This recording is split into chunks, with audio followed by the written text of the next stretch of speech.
आतंकवाद परस्त पाकिस्तान की तो पुरानी आदत रही है कि आतंकवाद किस प्रकार से फैलाया जाए, दो देशों के बीच कैसे आग लगाई जाए, कैसे झगड़ा कराया जाए। लेकिन अब इस पाकिस्तान की हरकत जो है, अब ये दो देशों की लड़ाई तक ही नहीं, क्रिकेट तक भी पहुंच गई है। अब ये ऐसा किस लिए कह रहे हैं? क्योंकि पूरा मामला आपको बताते हैं कि 7 फरवरी से T20 वर्ल्ड कप की शुरुआत होने वाली है। भारत और श्रीलंका जो है संयुक्त रूप से वर्ल्ड कप की मेजबानी कर रहा है। और इसी बीच बांग्लादेश बोर्ड इस बात के लिए बार बार चर्चा कर रही थी कि वो भारत में वर्ल्ड कप नहीं खेलेंगे, यानी भारत में वर्ल्ड कप खेलने से बांग्लादेश ने मना कर दिया था। और मना कर दिया था तो पीछे से पाकिस्तान बाज नहीं आ रही थी। बार बार लगातार उंगली करना, उकसाना, ये काम जो है पाकिस्तान लगातार कर रही थी। पाकिस्तान बोर्ड की तरफ से बार बार ये बयान आ रहे थे उकसाने को लेकर, बांग्लादेश को भड़काने को लेकर, जिसके बाद बांग्लादेश जो है वो चने के झाड़ पे चढ़ जाती है और सीधे तरीके से ये कह देती है कि वो भारत में वर्ल्ड कप नहीं खेलेंगे। नहीं खेलेंगे तो आईसीसी ने सीधे तौर पे कह दिया, खेलना है खेलिए, नहीं खेलना है नहीं खेलिए, जहां जाना है वो जाइए। अब जैसे ही ये बात निकलकर सामने आई, बांग्लादेश को वर्ल्ड कप से बाहर का रास्ता भी दिखा दिया गया, क्योंकि बांग्लादेश तो अड़ गई थी कि उन्हें खेलना तो है नहीं, तो नहीं खेलेंगे। तो आईसीसी ने उन्हें करारा जवाब देते हुए बाहर का रास्ता दिखा दिया। बाहर वो गए, स्कॉटलैंड की एंट्री हो गई। चलिए, कहानी यहीं तक नहीं है, इसके पीछे की कहानी बताते हैं कि पाकिस्तान जो है कोई पहली बार नहीं है जो भड़काने का काम कर रहा हो। पाकिस्तान की आदत हो गई है। आतंकवाद परस्त पाकिस्तान हमेशा एक दूसरे में आग लगाने की कोशिश करता है।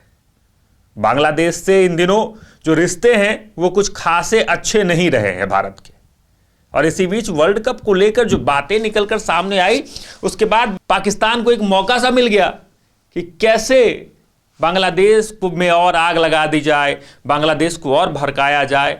और इसके बाद जो है उन्होंने, पाकिस्तान तो ये भी कह रही थी कि हम भी ऐसा करते हैं, हम भी भारत में नहीं खेलते हैं, इस प्रकार की उकसाने वाली बातें ये भी कह रहे थे उनके बोर्ड के अध्यक्ष की हम भी विचार करेंगे कि भारत में खेलना है या भारत से खेलना है कि नहीं खेलना है। खैर, उसके बाद जो है अभी तक उनकी मीटिंग चल ही रही है, लेकिन बोर्ड ने वर्ल्ड कप के लिए टीम का ऐलान कर दिया है पाकिस्तान की तरफ से। यानी पाकिस्तान खुद आग लगा के दूसरे को भड़का के बाहर तो कर देती है, लेकिन खुद अपनी टीम का ऐलान कर देती है। क्योंकि अगर आईसीसी में नहीं खेलेंगे तो क्या करेंगे? वैसे ही बोर्ड जो है वो बर्बाद हो चुका है, वैसे भी पाकिस्तान जो है पल पल भीख मांग रहा है, खाने को पैसे नहीं हैं। और खाने को पैसे नहीं हैं तो कैसे आप बायकॉट करेंगे? आपकी वो तो औकात है नहीं कि आप बायकॉट करके अपने बोर्ड के साथ एक बड़ा दिल बनाकर साथ में खेलेंगे और अलग अलग देशों को बुला लेंगे अपने खेलने के लिए। देश भी तो नहीं आता है आपके यहाँ खेलने। आतंकवाद परस्त पाकिस्तान में कोई देश भी आने से हिचकता है, डर रहता है कि कब क्या हो जाएगा। पुराना इंसिडेंट आपको याद ही होगा। खैर, उस पर हम बाद में कभी बात करेंगे। लेकिन अब ये पूरा मामला हम आपको बताते हैं कि बांग्लादेश से ये पूरा मामला कैसे जुड़ा और ये क्रिकेट यहां तक कैसे पहुंच गया कि बांग्लादेश को बाहर का रास्ता दिखा देना पड़ा और उसके जगह पर स्कॉटलैंड की वाइल्ड कार्ड एंट्री हो गई है।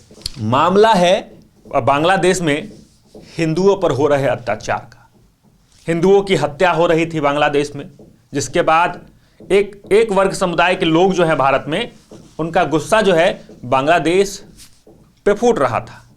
और उसी बीच आईपीएल की मिनी ऑक्शन हुई और मिनी ऑक्शन में कोलकाता नाइट राइडर ने मुस्तफिजुर रहमान को 9.20 करोड़ में खरीदा। ऐसा कोई पहली बार नहीं था कि बांग्लादेश के खिलाड़ी आईपीएल में खेल रहे थे या मुस्तफिजुर रहमान पहली बार आईपीएल में थे। लगातार हर साल खेलते रहे हैं और इस बार भी उन्हें कोलकाता नाइट राइडर ने 9.2 करोड़ में खरीद लिया था, जिसके बाद पूरे भारत में इसको लेकर विरोध शुरू हो गया। शाहरुख खान ट्रोल होने लगे, जिसके बाद मुस्तफिजुर रहमान को आईपीएल से बाहर कर देना पड़ा। बाकी कारण इसके पीछे बीसीसीआई का कोई लोभ था नहीं। कारण यह था कि मुस्तफिजुर रहमान के सुरक्षा का हवाला देते हुए उन्हें बाहर का रास्ता दिखाना पड़ा, बाहर चले गए मुस्तफिजुर रहमान। उसके बाद वह बात करें बांग्लादेश बोर्ड की, तो बांग्लादेश बोर्ड जो है वो आवेश में आ जाती है। उसके बाद कहती है कि हम भारत में नहीं खेलेंगे। तो आईसीसी कहते हैं नहीं खेलना है, नहीं खेलिए। आपके खेलने और ना खेलने से पूरे आईसीसी और पूरे टूर्नामेंट पे कोई फर्क नहीं पड़ने वाला है। जिसके बाद पाकिस्तान उंगली करना शुरू करती है, जो पूरा मामला जो है यहां तक पहुंच जाता है। चलिए, बाकी इन तमाम खबरों को लेकर आपका क्या कुछ कहना है कमेंट बॉक्स में जरूर लिखें और देखते रहें सच टॉक्स।